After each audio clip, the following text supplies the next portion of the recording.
But my hometown truly is rural West Central Illinois, Macomb.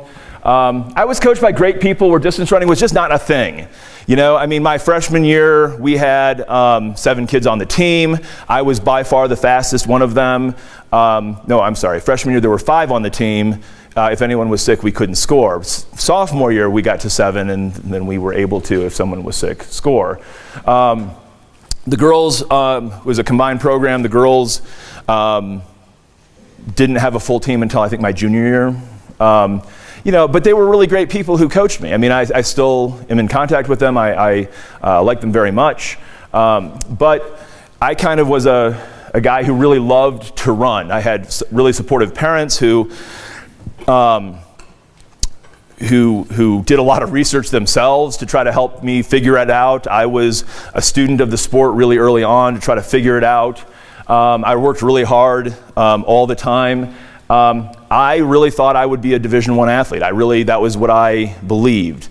Going into junior year, my PRs I think were like 4:35 and 9:45-ish, which is not near Division I material, but I dreamed of more. I dreamed I could be that person. I really thought I could. My workouts showed I was better than that, but I was a head case. I mean, I was a massive head case. I was that athlete that trained up here and raced when it counted down here. And it was a deeply disappointing thing for me. And I'm sharing this with you because it still is a formative part of who I am. The deep failure that I experienced with something that I loved so much. It's don't get me wrong, it's not like I wake up in the middle of the night thinking, why didn't I qualify for state? I mean, I'm sort of over that. But I get it when one of my kids has those issues. I see it in their eyes because I was there. I mean, it took me a while to figure out what I was after here. I mean, I kept thinking season after season, like, okay, I screwed that up, but you know, next season's going to be great, whether it's cross country to track or track to next year's cross country season. But then I ran out of seasons. You know, I mean, I thought I was going to be a landscape architect, which I am not. But so I was looking at Kansas State University, and I was looking at University of Minnesota, and Roy Griak up in Minnesota was really kind to even take my call. You know, but I failed to qualify for state, you know, as a senior at Macomb High in Illinois, and when you're a failure to qualify for state, you ain't going Division I, you know, and that sort of hit me finally like as a ton of bricks sort of thing. And my dad, who was a doctor in Macomb, his partner and his wife had been, they were alums of a place in Naperville, Illinois called North Central College, and they'd kept, for like 2 years, they were in my ear like, you should check this out. They got a really good coach. And I'm like, dude, A, Naperville, what? 2, North Central, they're Division III. I had never heard of them other than them. And so I'm going, no, you know. But my failure to qualify for state as a senior in cross country drove me there. And I thought, okay, well, I'm going to go up and visit after Thanksgiving that year. And I was looking for something. I really wasn't quite sure what I was looking for. I just wanted a place where I could run and be good and be as good as I thought I was. And I don't know. I didn't know exactly what I was looking for, really. And this is where I get into kind of where the infancy of what I'm talking about now. But the weekend before Thanksgiving, of course, is the national championship weekend. And so Division III Nationals that year was at Augustana College in Rock Island, Illinois. And that's like an hour and a half from Macomb. And so my dad said, hey, let's drive up and watch that. I'm like, okay, whatever. So I had agreed to go to visit North Central, but I'd never been to Naperville, I didn't know anything about it. But I thought, what the heck? It's a cross-country meet, I love cross-country, what the heck? So we drove an hour and a half, parked, got out, and immediately as we walked out onto the course, what I saw were these guys, lots of them, not guys that were about to run the race, but guys that were running all over the course, jacked about the day, in these red stocking hats that said North Central on them. And I'm like, that's what I want. I mean, I walked, clear as day, that's what I want. That's what I want in a cross-country program, that. Guys who gave such a damn about their teammates that they were running around screaming and yelling and being part of it. And there were so many of them, it was overwhelming. And they got second that day. But, you know, so it set me up for that visit. And I walked in the door the next week at North Central. And, you know, there's another, you have these moments you remember as you develop as a runner, as a coach, as an athlete. And I walked in the door at North Central, and after, you know, 2 years maybe of being blown off by most Division I coaches, justifiably really, but being blown off by most Division I coaches, you know, even though I told them again and again, I don't need a scholarship, I don't want a scholarship, I know I'm not good enough for a scholarship, I just want to run. I sat down in Al Carius' office and he said, you know what, you know, really, we want you here really bad. We want you to be part of North Central College cross country. And the only question is North Central right for you? And in those like 30 to 45 seconds, the beginning of that meeting, I don't even remember what he said after that. And it was a long meeting. He talks like I do a lot. You know, I don't remember much else, but I knew at that point that I was not going to be a landscape architect because North Central didn't have a landscape architecture program. So I decided that I was going to be a teacher and a coach. It's like in those like 30 seconds or whatever, I'm like, okay, I'm going to be a teacher. It's something that had been rolling around in my head. I liked, you know, I loved history, I loved politics, I loved running. What the hell, let's do that. But, you know, people were telling me it didn't make a lot of money, but at that point it didn't matter. When I met him, and there was just that idea that, you know, there's the quote from, I think, Maya Angelou about people will never remember what you say, but they'll remember how you made them feel. And, you know, that was absolutely what I knew about North Central at this time. And so, you know, when I'm embarrassed about my own mission statement, which a couple of slides ago I gave you, wrong way. It's because that's the North Central mission statement. I mean, he captures it in 1, 2, 3, 4, 6 words. I mean, and I've never been able to improve on it. I mean, there are some aspects of it that I wanted to add into ours, clearly, because it's long. But that is what I lived for 4 years there, run for fun and personal bests. And the longer I've thought about it over the course of 24 years since I graduated from there, I can't really do any better than that. I mean, the concept alone of running your best is such an infinite concept. You know, I mean, when I ask my kids even today, how good a runner are you? And I do it intentionally because there's absolutely no answer to it.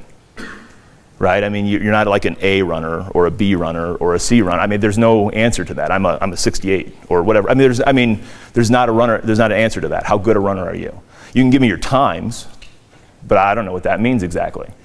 You know, but there's no good answer to that. So just the simple concept of I'm running to be the very best I can possibly be is the concept of a lifetime.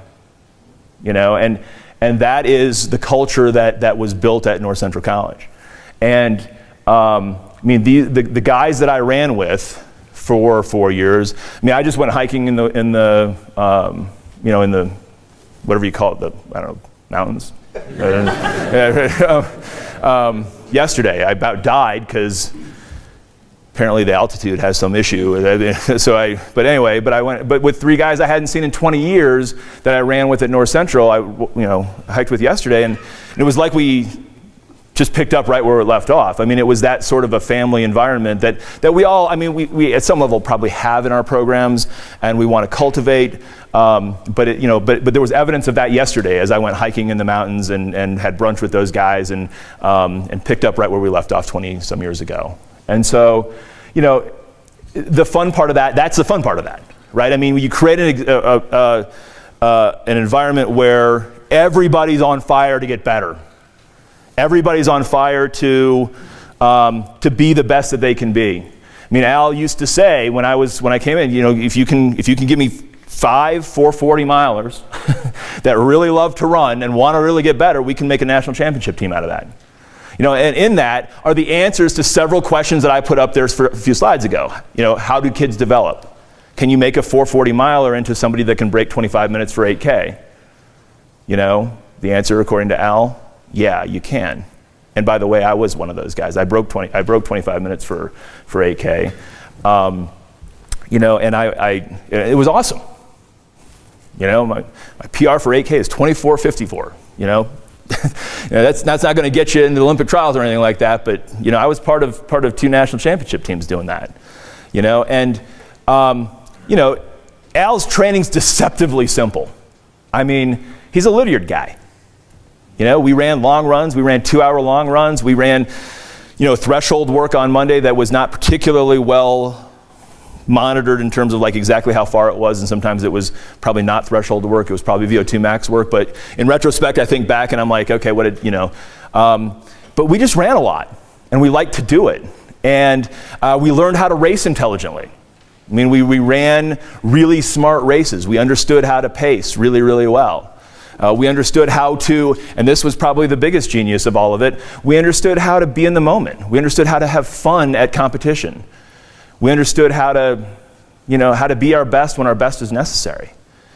And those aren't earth-shattering concepts, anything by themselves, but when you put them all together and you can create on a daily basis sort of a culture that's just how you live. Practice, and this was interesting and something I had to learn the hard way, that this does not work everywhere, but practice was never mandatory for us. He says that the first day of practice. Practice is not mandatory. If you don't want to come to practice, you just call me and let me know you're not going to be at practice, just so I'm not looking for you. You don't even have to tell me why. And yeah, every year 1 or 2 kids took advantage of that, and then you didn't see them anymore. They weren't part of the team. They just sort of, and it wasn't acrimonious, they just left. They just weren't part of it. Just didn't feel part of the culture. But otherwise, nobody missed practice, ever. Ever. And it was a concept that just was new to me, that you didn't have to do this. And so this became my baseline for what I began to think about how I was going to coach myself. As a freshman, sophomore, junior, I was thinking about my own running more than anything else, but still, and by the way, this is me. And that was our national championship team in 1993. That still holds the Division III record for the lowest score ever at the Division III national championship meet, 32 points. But these guys, up until my knees got a little bit rough in the last couple months, I still run with him. I just shared a hotel room with him last week at the Illinois Track and Cross Country Coaches Association clinic. I see him every day because he coaches at North Central. I run with him once a week. He coached my kids and taught my kids in 6th grade. He is among my best friends in the whole world, coaches at a rival school about 5 miles away from us. I hardly ever see Luther or Matt, but he's in Pennsylvania right now. But at the same time, we're in contact over Facebook, that sort of thing. But of the guys in this picture, this thing is really cool. And I definitely have my little individual thing somewhere, but I don't need it.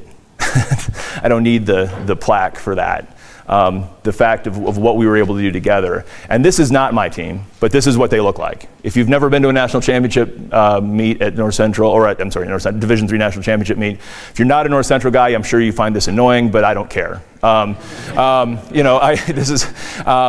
so deeply proud to be a North Central grad that, but those pinstripes are part of the identity of what it means to be a Cardinal. And I don't wear orange. I wear orange a lot. I don't wear red and white anymore at all because I am Husky now. But at the same time, certainly the roots are very much there. And that's what I want to tell you a little bit about Al. Al is, and that's, in case you were wondering, that's him. Al is, he's awesome.